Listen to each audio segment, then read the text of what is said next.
Hi, Neil Sean here again. Now listen, I found another great tape. I'm enjoying this. I don't know if anybody else is actually enjoying these things. Do let me know your thoughts. But I found a tape way back from, well, around about 12 years ago, 2008, maybe even longer actually. It could be longer. And this is of the beautiful Dynasty star Emma Samms. Now she came in to talk to us at Sky simply because she was there to promote a forthcoming appearance on that then hit show, The Bill, which I'd forgotten about. Now, back in those days, when TV was a lot quicker, you couldn't actually really show too much of an interview, but we got on so well and enjoyed the performance and chat so much that we talked about everything, from her starring, of course, as Fallon Carrington in Dynasty, alongside the great Joan Collins, John Forsyth, Maxwell Caulfield, of course, in the Colbys too, with the greats like Barbara Stanwyck and Charlton Heston, who I both met. Now, where it got really interesting was she told us some inside secrets about that infamous scene where she was, well, taken away in a spaceship. Who could forget that? All the madness of Dynasty, and of course her secret crush on an English TV doctor. Who is it? Well, I'm going to show you the uncut version of that particular interview now, and as ever, if you enjoy it, don't forget to like and share with all your friends. We need some light-hearted entertainment in this particular climate, and I sort of think chatting to people and finding out some of their secrets is one of the nicest ways to spend a bit of time. Thank you so much for watching, and don't forget, like and share.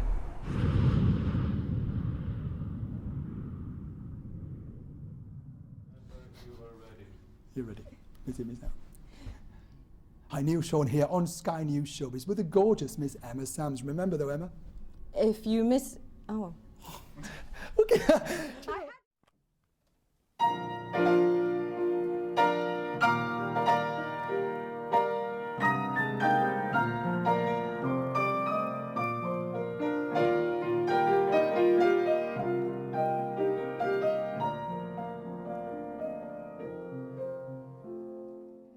To watch that, and you went, oh yeah, and I thought, ready.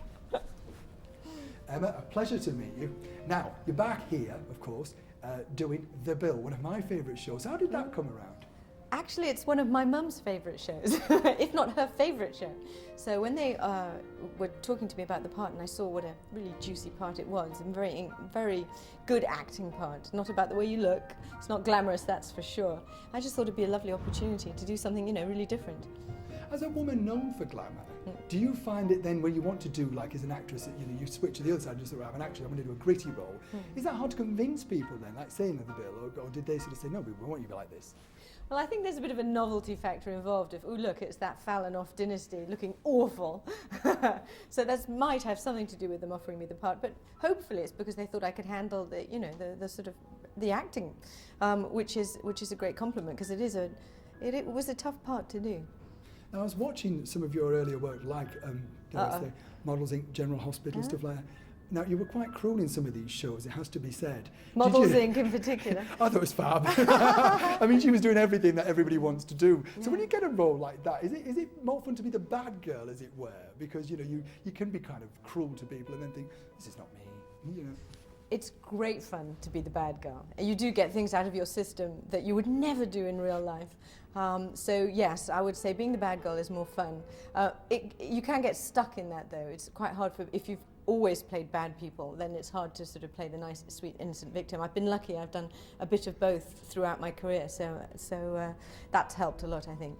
And you are one of the actresses that have just been, I suppose it's not easy, but it seems easy to us, that you just transferred from both sides, from here and to the States. Was it a swift sort of opening for you there? I was in the States for about 9 months before I got the job on General Hospital, so I think that would be considered very swift. I did do the mandatory stint as a waitress, so I have experienced that, you know, only eating when you're at work because you can't afford to eat any other time. But 9 months is very good, obviously. I'm very, very lucky. Now, we recently met here, right on this spot, a family member, shall we say, of the Colbys, Maxwell Caulfield, who was, of course, in Chicago. Right. And all of you people out of the Dynasty and the Aaron Spelling shows have all done incredibly well. I mean, forget the character for a minute. What was it like working on such a glamorous show? I mean, was it really as glamorous? Your clothes looked fab, your makeup was fab. What was it like that?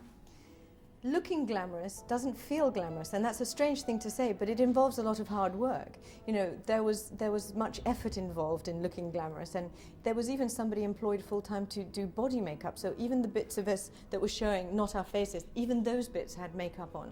We were really, you know, sort of every bit of us was sorted out and made to look its best, and that's really tiring. We'd have to get up very early, get to work at 5:30 in the morning, hour and a half for makeup and hair, which is a pretty long time. And then you had to look good the whole day, and if you're wearing high heels and wearing a glamorous dress, after a while, being glamorous doesn't feel quite so much fun.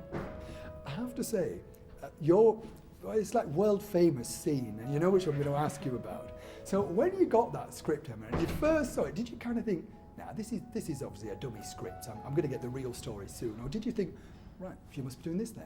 That's exactly what I thought. I thought it was the fake one to make people not realise what the real cliffhanger for that season was going to be. But no, that was it. And when they told me, no, that is it, you have to go with it. You know, I took it as a compliment that I was the centre of the storyline, which is good. However, I was going to be getting into a spacecraft and going off with aliens. An alien, I should say, who was actually played by our second assistant director, because they didn't want to put a casting call out for Colby's saying, you know, please come and get a part of a spaceman, which would have given the game away. So it was our second AD who was the alien, wearing a suit that didn't fit him very well, particularly in that area there, which was quite amusing, actually. Did we ever find out what happened to Fallon? Why did she come back off the spaceship? I can't quite remember that. I was still in shock of you leaving. They brought her back.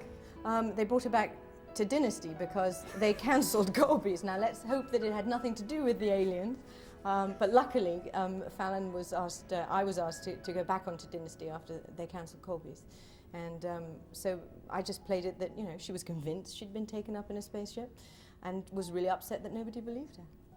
Now, doing the bill, and we haven't seen you for a while, and I do have to say you are one of my favourite actresses. So what do you want to do next? If you could pick a role, is there a specific, you know, like when people say, oh, I love period drama because I like that bustle thing or whatever, you know, what would you like to do if you could pick any role out of the book, as it were? I'd have to say anything with Martin Clunes. I'm just a huge fan of his, and I actually got the opportunity to tell him last week, because we were both doing GMT TV together, and I cornered him, and he was in the makeup chair, so he couldn't escape. And he was very nice, actually. I was delighted to Maybe on find Doc out. Martin. Yeah. Because it's a lovely, the thing about those sort of shows is now that they're the only drama shows, that's what I was going to ask you as well, is like, now in TV, everything is cheaply done, isn't it? You know, there's no real drama, like made as films, as it were. Do you sort of lament that age, really, of like the 80s and 90s, where we did put money into TV as such? I think that it's quite a shame that there are so many reality shows. Now, I can't condemn them entirely, because I did one last year for Children in Need, which was these Celebrity Scissorhands. How did you get on with that? Oh, loved it. We had such a good time. I learned how to cut hair, and it was probably the world's most boring reality show, because A, we all learned how to cut hair, which was not the point. We were supposed to make terrible mistakes and things. And B, we all got on really well. So there was no drama, but we had a good time. So, what are your plans for the future? I mean, I know you've got your children now, and you live in sort of Cotswold area. I mean, do you like being a mum now more than an actress, or are you waiting for them to get a bit older and then do whatever you want? What I really like is getting to do both. Obviously, my main priority by far is my kids and looking after them and being there for them when they need me. But to be able to dip in and out of acting and occasionally go off and do some fab little part, which, you know, I only take the short ones. I won't take anything that takes me away for too long. But it's a lovely contrast, you know, be treated like a princess at work and then come home and, well, if you're a mum, you're a slave pretty much. So it's a nice balance. Now, I don't know if you know this, but on an online poll, you are voted. Yes. Uh-oh. It's a nice one. Oh, is it? Okay. The sexiest daughter anyone could ever have. And I just thought, what a nice sort of thing. Now, when you read, because I saw also you did present it at the Emmys. Yes. And now that must be nerve-wracking, to say the least, because it's such a big event over there. We can't really comprehend how big it is over here. But what do you think when you read polls like that and then you do gigs like that? You kind of think, this is a dream job. Well, most nerve-wracking about presenting at the Emmys was my dress. I don't know if you saw that, but it was see-through in parts. Ooh. And not see-through in other parts, but it was keeping it all placed correctly. That was the strategic part of that dress, which I'm glad to say it worked. It is a dream job, and I'm incredibly lucky to have been working for as long as I have. And what a lovely thing, that pole. I had never heard of that. And it's a nice contrast, really, isn't it? Sexy and a daughter, so that's a good thing. So that's quite wholesome. So hopefully that's a good balance. All the girls in the office, when we ask this question, they want to know, you look great, and you really do look great. I mean, what do you do? Do you put it down to the fact that you say you run around after children, or you know, methodical about cleansing and so, you know what it's like? You read all of these things and think, you know, what do you do? Because you look so fresh. Well, thank you. I don't really do that much. Well, I hate you. It's genetics. You know, my mum looks great, and I think that's probably it more than anything else. I don't get to the gym as much as I would like, but there's the children and the garden and those kind of things that keep you in shape naturally. And you don't have to, there's no membership for that. Yeah. But mostly genetics. I think that's it, so I can't take credit for it. Oh, and I had a good orthodontist, so my teeth are straight. You know, I can't take credit for that either. So we see you in the bill. Just give us a flavour. Are you a nice person or not? How would you describe your character? In the bill, I'm a very troubled person, very troubled, and it was the antithesis of Dynasty in as much as when I was crying, I wasn't doing pretty crying like you would have seen on Dynasty. This was really messy, mascara. Ugly, ooh, you know, almost don't want to watch that kind of crying. Mascara everywhere. I'd go in the morning and they'd put mascara on and then rub it all over my face.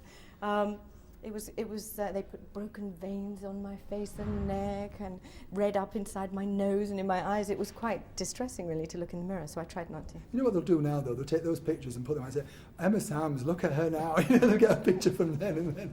I know. I want a big stamp over it saying, she was acting. It was the makeup department. Special effects. The Bill is such an iconic show. I mean, it's just great to be part of it. But you know you're going to be now huge again as ever in Australia. It's massive out there. Is it? Yeah. And I was talking to some of the cast, and they were saying that when they went over there, their costumes, asked them their costumes, they got stolen. Really? Yeah, because it's such a big show to do.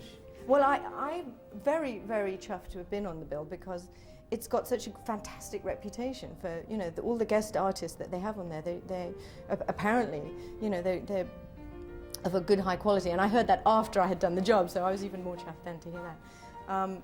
And it was the nicest group of people. I'm sure you've met a lot of them. They are so dear and so friendly and helpful, which is not what you expect for a show like that. You haven't got that guy. Did I finish in time? Yeah, no, you're a true pro. It's been a pleasure. Thanks so much. We'll just do a quick tease. I'll get over this side. If I stand in You can take that off. Oh, can I?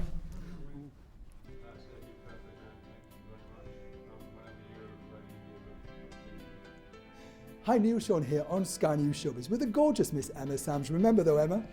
If you're... Now you see, that's why you've messed me up. You're good fun, thanks. I'll get it this time. Neil Sean here on Sky News Showbiz with the gorgeous Miss Emma Sams. Remember though, Emma? That's right, Neil. If you miss it, you miss out. Don't miss Emma today on your Showbiz. Did I tap that? Oh, no! Thank you. You just did that to make me feel better, didn't you? Then, Believe it. There was a squirrel.